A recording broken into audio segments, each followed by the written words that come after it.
আয়েশা, কখন তুমি আমার উপর রেগে থাকো আর কখন খুশি থাকো সবটাই কিন্তু আমি টের পাই। মজান আয়েশা অবাক হলেন, কি করে টের পান? বিষ্ণু বলেন, যখন তুমি আমার উপর খুশি থাকো তখন দোয়ার সময় বলো লা ওয়া রাব্বি মুহাম্মদ, তুমি বলো হে মুহাম্মদের রব আল্লাহ, মদিনার উপর রহম করেন, আমাদেরকে ক্ষমা করেন, হে মুহাম্মদের রব আমাদের ক্ষমা করেন, এইভাবে দোয়া করো।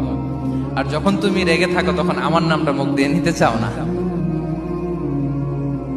তখন তুমি দোয়াতে বলো লা ওয়া রাব্বি ইব্রাহিম, হে ইব্রাহিমের আল্লাহ, হে ইব্রাহিম নবীর খোদা, আমাদের মাফ করো। তখন তুমি আমার নাম নাও না, কৌশলে আমার নামটা বাদ দাও। আমাদের আয়েশা বলেন, ইয়া রাসূলুল্লাহ মা আহজুরু ইল্লা ইসমাক, নবী হে, আমি তো আপনার নামটাই শুধু মুখ থেকে বাদ দেই, আমার হৃদয় থেকে তো কখনো আপনারে বাদ দিতে পারি না।